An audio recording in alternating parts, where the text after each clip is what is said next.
I kind of feel like this would be the best sleeping pad, like all of them at the same time, all right? I think that's insane. There's like $1,500 worth of sleeping pads here.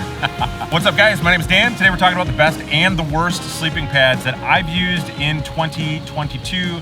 Obviously I didn't use all of these in 2022, so 2021, used all of them, 2022, so here we are. What do I think you should buy? What do I think is the best? What do I think is the worst? We're gonna get into all of that in this video. But more than that, I think I'm gonna show you and tell you which ones I think you should be using in specific situations as well. But we're also gonna tell you if I had to pick one sleeping pad, like if I didn't have the luxury of having more than one sleeping pad or having all of these sleeping pads, which one of these would I choose as my only sleeping pad for all year long for every situation? We are gonna pick the worst sleeping pad real quick.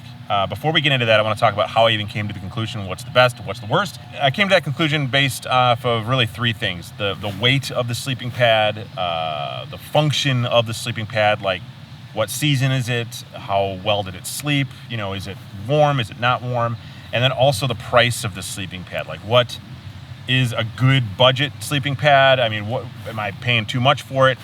Based on all of those things that I just talked about, the worst sleeping pad for sure is this one here. This is the Sea to Summit. This is the UBERLITE XT Extreme. I'm gonna tell you exactly why this is the worst sleeping pad. So there's really two big reasons that are deal breakers and why this is the worst sleeping pad I've ever purchased, ever. The biggest reason is that I froze on this sleeping pad at 20 degrees Fahrenheit with a foam sleeping pad underneath it in the wintertime.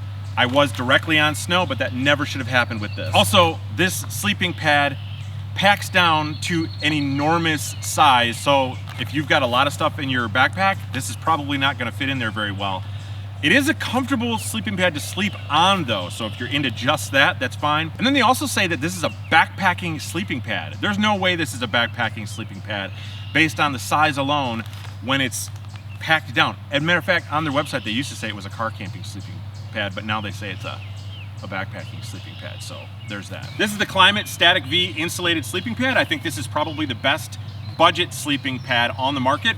It is ASTM rated at 1.9, which isn't terrible, so this really makes it about a 2-season sleeping pad, but it's a wide sleeping pad at 23 inches, and this thing costs under $100 and is still pretty comfortable for what it is. If you are into ultralight, like you want the absolute lightest weight possible, this is probably the best on the market for it. This is the THERMAREST UBERLITE. This sleeping pad is probably the best sleeping pad for something really specific, and that's for a long distance hiker. So the guy who just wants the lightest weight sleeping pad and gets the best they can out of it, this is a really good one for that. There are probably better ones on the market, but this one is, as far as the one I own, it fits that bill. This is a 2.3 R value pad, so it's like those fringe seasons, so like early spring, late fall, possibly. It should keep you warm down too. But man, lightweight, really comfortable, not a bad sleeping pad. It's not my favorite, it's not the best in my opinion, but this is certainly a contender. Well, what one is the best, Dan? Emmett, you're just gonna have to wait, dude. Would you stop asking me that? Just like everybody else, you're gonna need to wait, okay? This is the NEMO Tensor insulated pad. This is the updated version, by the way. This was like a 3.5 R value pad last year. This year, without doing anything like, as far as like making this seem like a different pad at all, like so it feels the same, it looks the same weight, same everything. Like if you had them side by side, you wouldn't even be able to tell the difference between last year and this year. It's now a 4.2 R value pad. So this makes this pretty much a 4-season pad. So this is a contender for probably the best sleeping pad, Emmett. This is a contender. This could possibly be the best sleeping pad. Is it? Is it? Are you making a decision now finally? No, I'm not. I'm gonna make you wait. I'm gonna make you wait. But this is an extremely comfortable sleeping pad. I've used this version of this sleeping pad like the other one for many years. As a matter of fact, NEMO sent this to me to try out probably back in like September of last year. So I've had this in quite a few nights and I really like it. It's a great pad. All right, here's that pump we gotta talk about. Yeah, the air pump. We gotta talk about this, thank you. By the way, you know what I'm gonna talk about. It's the FlexTail Tiny Gear pump. I personally filled up every one of these sleeping pads with one single charge. By the way, man, is this finally gonna be the best sleeping pad you used all year? Emmett, I'm not ready to tell you my favorite sleeping pad just yet, but who could tell you their favorite sleeping pad is the people over at backcountry.com. the gearheads. They're former Olympians, former trail guides, and former athletes, so they absolutely know their stuff. What kind of things could gearheads tell me about a sleeping pad? Well, they can tell you the size of it, they can tell you the weight of it. They don't even have to tell you about sleeping pads. They can tell you about all kinds of stuff that you could buy for backpacking. So basically they would be a lot more useful than you. Anyway, this is the Big Agnes Q-Core SLX sleeping pad. If you're looking for an extremely comfortable sleeping pad, and one that's budget friendly, and one that's like 3-season, this is probably the sleeping pad for you. This is a 3.2 R value sleeping pad, so you can certainly take this down to about freezing. This is also a very thick sleeping pad, and there was something else I was gonna say. Oh, this sleeping pad on the high end only costs about $120 right now. So these are on sale, which is absolutely insane. So this is probably the best buy, like right now. If you're looking for a sleeping pad today, before they're gone, this is probably it. This is also from Big Agnes. This is the RAPIDE SL sleeping pad. This is pretty much identical to the green pad that I just showed you from Big Agnes, the Q-Core SLX. The only major difference between these two pads is that this one is a higher R value at about 4.5. So this one is actually really competitive to the NEMO Tensor insulated pad, the yellow one that I showed you. The big difference between this one and the NEMO being that they are both exactly the same R value and approximately the same weight, size, everything, is that this one's actually, in my opinion, more comfortable because it's a little bit thicker. So if you want a more comfortable sleeping pad than the NEMO, this will be it. Although some people like to have the NEMO because the NEMO doesn't have like sides that kind of come up on the edges here. But I like these sides that sort of come up on the edges here because they kind of make me feel like the pad is actually wider than what it really is, because it sort of holds me up on the pad as I'm sleeping. So this is, well, possibly the best sleeping pad I've ever bought.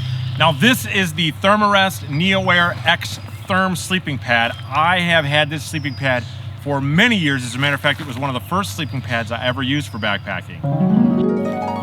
Oh boy, I sure am glad I brought this new sleeping pad. I can't wait to try it out. Dude, Emmett, this sleeping pad might be it.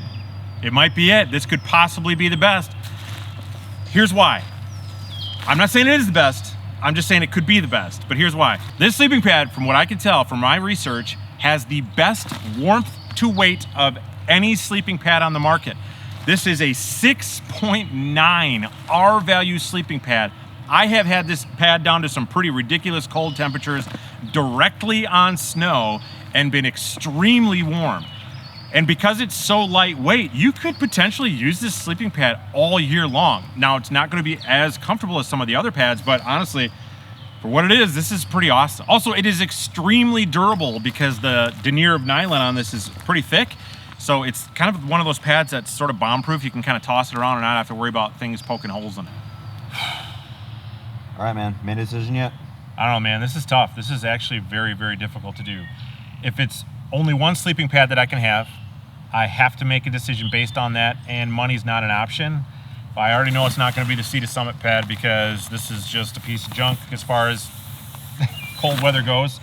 It's not going to be the UBERLITE because even though it's lightweight and awesome, it's only a 2-season pad, so I can't use it in the fringe seasons or the winter seasons here in Wisconsin, and I need something for cold weather as well. If money wasn't an option, or I mean, if money was an option, I should say, if it was like I had to like buy a budget pad, I would seriously look at this one. Then I'd probably add like a foam pad underneath it. This is the KLYMIT Static V.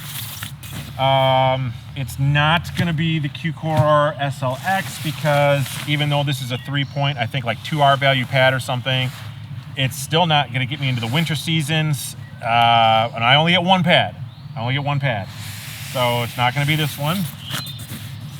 Man, this is tough. This is not easy to do, honestly, because I've used this pad for so long, but it's not going to be the NEMO either because even though it's super comfortable and awesome and it's a 4.5 R value this year, it's just not as comfortable as the RAPIDE, which is essentially the same sleeping pad as far as function goes. So as it pains me to do it, I would not pick this one as my only sleeping pad. And now I'm down to these two, which is the THERMAREST and the RAPIDE, which they're both great. They're both awesome. This one's more comfortable. But there are times here in Wisconsin that I'm going to need a colder pad than this one. If I only had one, it's going to be the THERMAREST NeoAir XTHERM. But it could be this one too. I don't know. I don't think I can make a decision, dude. These two, these are probably my favorite pads. If I only had one, probably this one, might be this one.